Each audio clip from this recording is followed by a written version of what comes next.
Hello students, now we will take the second application of the Pascal's law. Pascal law के second application क्या है? First application अपन ने देखे थे, that is hydraulic lift. अभी second application hydraulic brake system. ये hydraulic brake system it is used to slow down or the stop the vehicles in motion. It is based on the same principle as that of the hydraulic lift. ये hydraulic brake system में क्या होता है कि यहाँ पर this is the brake pedal, जो brake लगाते हैं अपन वो, ठीक है। एक मास्टर सिलेंडर होता है, master cylinder, and these are the four slave cylinders. यहाँ पे स्लेव सिलेंडर्स, यहाँ पर wheels of the vehicle are attached.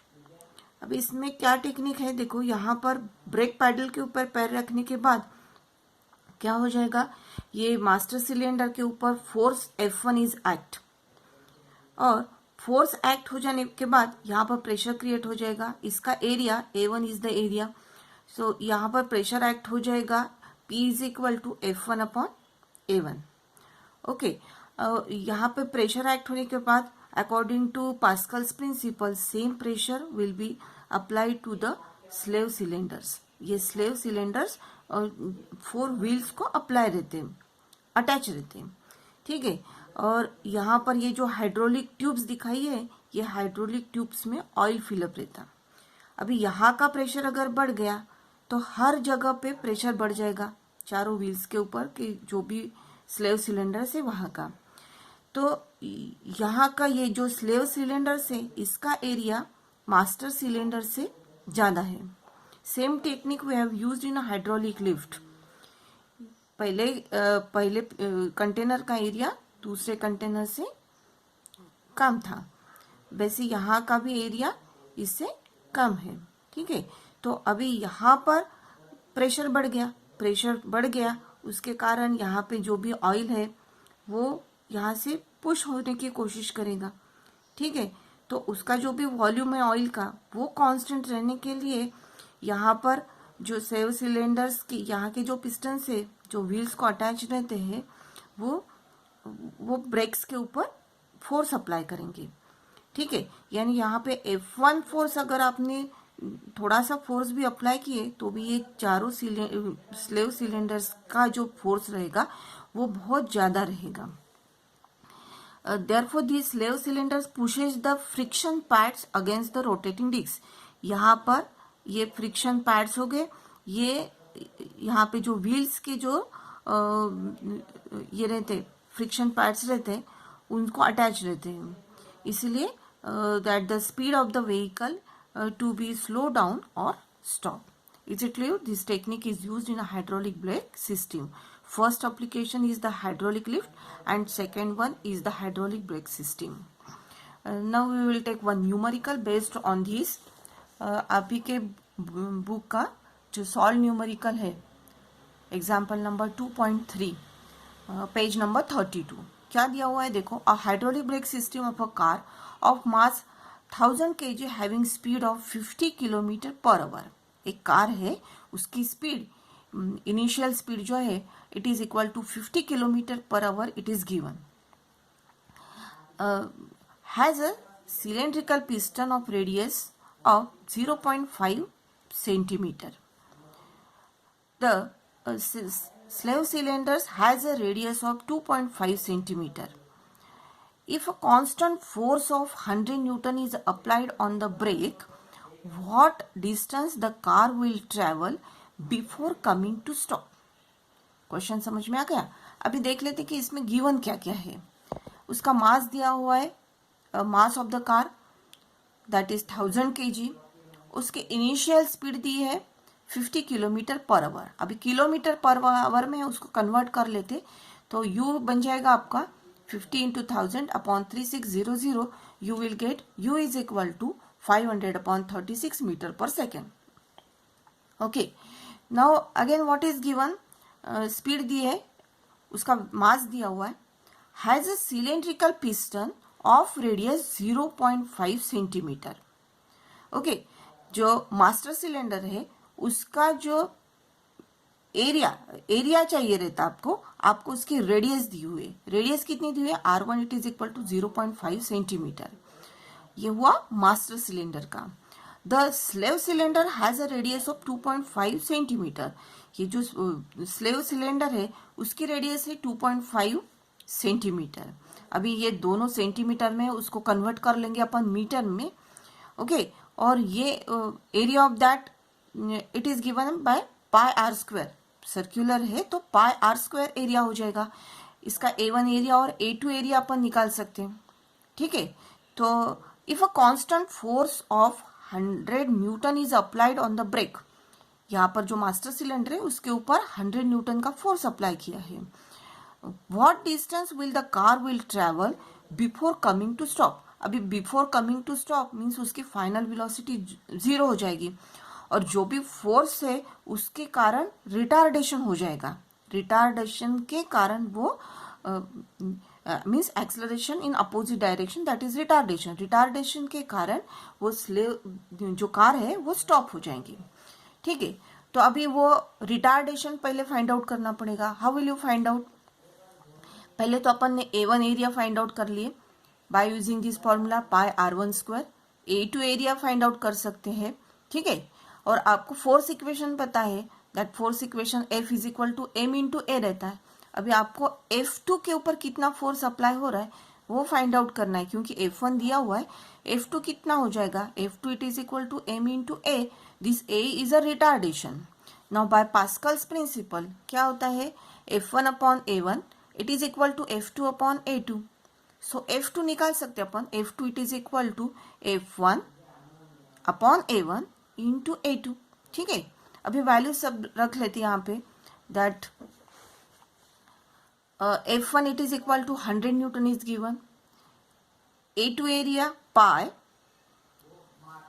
R2 square. Radius दिए pi 2.5 into 10 raised to power minus 2 whole का square upon A1 area means pi 0.5 into 10 raised to power minus 2 whole square. Okay, अगर आप ये पूरा solve करते हो तो you will get F2 it is equal to 2500 Newton. Means आपने 100 Newton का फोर्स अप्लाई किए थे मास्टर सिलेंडर के ऊपर, और आपको मिला F2 मीन्स स्लेव सिलेंडर के ऊपर फोर्स कितना लग गया? 2500 न्यूटन। तो अभी ये फोर्स लगने के बाद what is the acceleration? Acceleration कितना प्रोड्यूस हो जाएगा? F2 it is equal to mass है कार का 1000 into A, so A it is equal to 2.5 meter per second square. Okay, now we have to by using the kinematic equation. Kinematic equation क्या है? V square is equal to U square plus 2AS. अभी यहाँ पे retardation है तो ये plus sign minus हो जाएगा। सो V square it is equal to U square minus 2AS. Okay, तो इसमें वैल्यू सब्स्टिट्यूट करते क्या हो जाएगा? V square is equal to U square minus 2AS. Initial velocity, final velocity that car will be stop there for it is equal to 0। ये u हो गया minus 2 into acceleration रखे, ये जो फाइंड आउट किए अपन वो, इंटू s, कितना distance वो चलेंगे वो फाइंड आउट करना है आपको। तो इसको अगर सॉल्व करते हो तो you will get s is equal to 38.58 meter. Is it clear to you? Okay, next about the measurement of the pressure. Now measurement of pressure, pressure measure करना है आपको तो उसके लिए आपको कुछ apparatus चाहिए। जैसे आप टेम्परेचर मेजर करते हो तो थर्मोमीटर से मेजर करते हो, वोल्टेज मेजर करना है तो we use voltmeter, current measure करना है तो वी यूज एमीटर। वैसे प्रेशर अगर मेजर करना है तो प्रेशर गेज रहता है। ठीक है, अभी प्रेशर गेज इसके डिफरेंट टाइप्स है।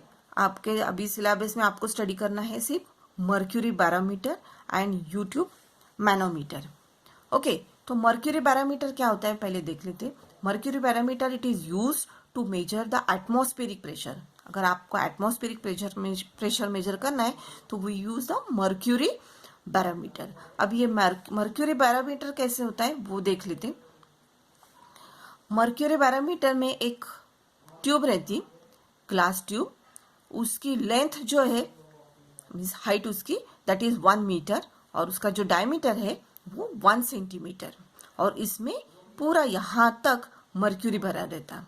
और ये जो भी ट्यूब है उसको एक डिश है, वो डिश में अगेन मर्क्यूरी इज देयर, उसमें ये ट्यूब को ऐसे पकड़ के उल्टा यहाँ पे रखा जाता। अब ये मर्क्यूरी बहुत डेंजरस रहता, लेकिन इसको ग्लोव्स वगैरह पहन के इसको उल्टा इसमें डाला जाता। ठीक है, इसमें डालने के बाद क्या हो जाएगा कि ये मर्क्यूरी थोड़ा नीचे आ जाएगा और ये डिश में जो मर्क्यूरी है उसकी लेवल बढ़ जाएंगी। ठीक है, और कुछ टाइम के बाद यहाँ पर एक वैक्यूम क्रिएट हो जाएगा और ये एपरेटस टॉरिसिली नाम के साइंटिस्ट ने फाइंड आउट किया, इटालियन साइंटिस्ट टॉरिसिली। सो उसके नाम से यहाँ पर जो वैक्यूम क्रिएट होगा उसको नाम दिया है टॉरिसिली वैक्यूम। ठीक है, ये नीचे आने के बाद यहाँ पर वैक्यूम क्रिएट हो जाता है, तो वैक्यूम टॉरिसिली वैक्यूम। ये इन्वेंट किसने किया? साइंटिस्ट टॉरिसिली ने। ना अभी देखो, आपको एटमॉस्फेरिक प्रेशर मेजर करना है, वहां पे ये आप एपरेटस लेके जाओगे और यहाँ पर ये हाइट ऑफ मर्क्यूरी कितनी होती है उसके ऊपर से उसका एटमॉस्फेरिक प्रेशर मेजर जाता है। वहां पे कितना प्रेशर है वो काउंट किया जाता है। अभी देखो यहाँ पे ए पॉइंट, अपन एक पॉइंट कंसीडर करते हैं कि यहाँ पे ए पॉइंट के ऊपर, उसके ऊपर में वैक्यूम है। वैक्यूम है, इसके कारण ए पॉइंट के ऊपर कितना प्रेशर है? वैक्यूम है मीन्स यहाँ पे कुछ भी मैटर नहीं है, सो वैक्यूम क्रिएट हो गया है, तो यहाँ पे pressure at point A it is equal to 0। A point के ऊपर प्रेशर 0 हो जाएगा। देन अगर आप ये सरफेस के ऊपर दो सी पॉइंट कंसीडर कर, यहाँ पर भी सी, यहाँ पर भी सी हो जाएगा, तो ये सी पॉइंट के ऊपर प्रेशर कितना एक्ट होगा? सी पॉइंट के ऊपर यहाँ से एटमॉस्फेरिक प्रेशर एक्ट होगा। ठीक है, सो अपन सी पॉइंट का प्रेशर P0 लिखते, P0 it is equal to atmospheric pressure. Okay, अभी ये सेम लेवल पे अपन ये ट्यूब के अंदर एक पॉइंट कंसीडर करने से, सपोज पॉइंट बी। अब ये पॉइंट बी को देख के आपको पता है कि सेम हाइट पे अगर है तो सबका प्रेशर सेम रहता है, so we can write PB is equal to PC is equal to P0। ये अपन सिंपली लिख सकते। सो PB के ऊपर एटमॉस्फेरिक प्रेशर है। अब देखो यहाँ का प्रेशर, यहाँ का प्रेशर और यहाँ का प्रेशर सेम हो जाएगा, पर आपको दिखाई दे रहा ये बी पॉइंट के ऊपर ये एक लिक्विड कॉलम है, तो इसका कुछ ना कुछ प्रेशर इसके ऊपर एक्ट होगा। तो PB के ऊपर कौन कौन सा प्रेशर एक्ट हो जाएगा? PB के ऊपर एटमॉस्फेरिक प्रेशर, ठीक है, और ये PA और pressure due to mercury column. So PB it is equal to PA कितना है? 0 है, और ये जो pressure due to liquid column that is density of mercury into gravity G into height, यहां से यहां तक जो हाइट है that is H। So PB it is equal to, ये 0 हो गया तो PB is equal to rho m GH। Okay, now this is the PB is nothing, we know that PB is nothing equal to atmospheric pressure। आपको atmospheric pressure find out करना है तो PB जगह के पे अपन एटमॉस्फेरिक प्रेशर P0 रख सकते। P0 is equal to rho m for mercury, so density of mercury into acceleration due to gravity into H। Okay, तो ये P एटमॉस्फेरिक प्रेशर की वैल्यू कितनी है? Standard value 1.01 into 10⁵ newton per metre square. अब ये अगर height के बारे में लिखना है तो P atmosphere pressure it is equal to 760 millimetre of Hg। जो एपरेटस है उसकी ये H वाली जो हाइट रहेंगे that is equal to 760 millimetre of Hg। Centimetre में अगर लिखना है तो 76 सेंटीमीटर ऑफ Hg। ये फर्स्ट एपरेटस हो गया to find out the atmospheric pressure that is mercury barometer. Second apparatus is the open tube manometer. अब ओपन ट्यूब मैनोमीटर कैसे रहता है? ये यू शेप का ट्यूब है, ठीक है, ये यू शेप का ट्यूब और इसमें लो डेंसिटी वाला लिक्विड फिलअप किया जाता। तो लो डेंसिटी वाला लिक्विड मीन्स अदर वाटर और केरोसिन इसमें फिलअप किया जाएगा। अभी अगर जहां का भी आपको प्रेशर नोट डाउन करना है तो ये ओपन ट्यूब मैनोमीटर जो है, इसको मैनोमीटर बोलते हैं, open tube manometer, it is connected to that. Suppose this is your gas chamber, तो गैस चेम्बर का अंदर का प्रेशर आपको अगर फाइंड आउट करना है तो ये यहाँ पे कनेक्ट किया जाएगा। तो अभी ये सपोज वी कंसीडर, ये समझ में आ गया आपको, यहाँ पे लो डेंसिटी लिक्विड फिलअप किया हुआ है। इनिशियली ये दोनों लेवल सेम रहेंगी, अटैच करने के बाद क्या हो जाएगा, ये जो गैस चेम्बर का प्रेशर है ये डी पॉइंट है सपोज, तो यहाँ का जो भी प्रेशर रहेगा वो यहाँ का रहेगा, ठीक है। और यहाँ रहने के बाद ये प्रेशर के कारण यहाँ का जो भी लिक्विड है ऊपर चला जाएगा। तो और ये पॉइंट अगर अपन ने ए कंसीडर किए तो ये ए पॉइंट के ऊपर एटमॉस्फेरिक प्रेशर एक्ट होगा, like this atmospheric pressure act हो जाएगा। तो P A is equal to atmospheric pressure. अभी देखो ये सी पॉइंट के ऊपर डी पॉइंट जितना प्रेशर है, so we can write P C is equal to P D. Suppose this is equation number 1। अभी सेम लेवल पे अगर एक दूसरा पॉइंट लेते हैं अपन at point P, at point B, तो बी का जो प्रेशर रहेगा वो सी इतना रहेगा, so we can write P B is equal to P C, equation number 2। अब ये दोनों इक्वेशन अगर आपने कंपेयर किए तो यहाँ का प्रेशर और यहाँ का प्रेशर सेम है, तो यहाँ पर प्रेशर यहाँ पे जितना रहेगा उतना ही रहेगा, so P B is equal to P D. समझ में आ गया आपको? नाउ पी बी के ऊपर ये अगर आपने देखा ये लिक्विड ऊपर चला गया, सो यहाँ पर आपको देख के क्या लगता है कि ये बी पॉइंट के ऊपर कौन कौन से प्रेशर एक्ट हो जाएंगे? प्रेशर ड्यू टू पॉइंट यहाँ का लिक्विड कॉलम की वजह से, P due to water column, water column की डेंसिटी केरोसिन है तो केरोसिन की, वाटर है तो वाटर की, रो डब्ल्यू जी एच। और ए पॉइंट के ऊपर जितना प्रेशर होगा वो भी डाउनवर्ड डायरेक्शन में है, तो उसके ऊपर जो भी प्रेशर है that is atmospheric pressure. So P zero, P B is equal to P zero plus rho W G H, ये वाटर कॉलम के से ये जो भी प्रेशर आया हुआ है। So we know that P B is equal to P D, so we can write P D is equal to P zero plus rho G H. अभी आपको ये डी पॉइंट के अंदर में कितना प्रेशर है means that is the gauge pressure निकालना है। तो how will you calculate gauge pressure? We know that absolute pressure is equal to atmospheric pressure plus gauge pressure. So gauge pressure at point D कितना हो जाएगा? That P D minus P zero, it is equal to rho G H.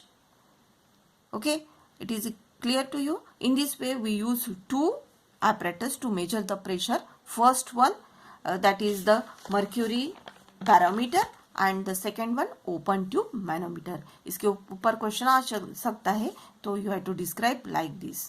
Okay, thank you.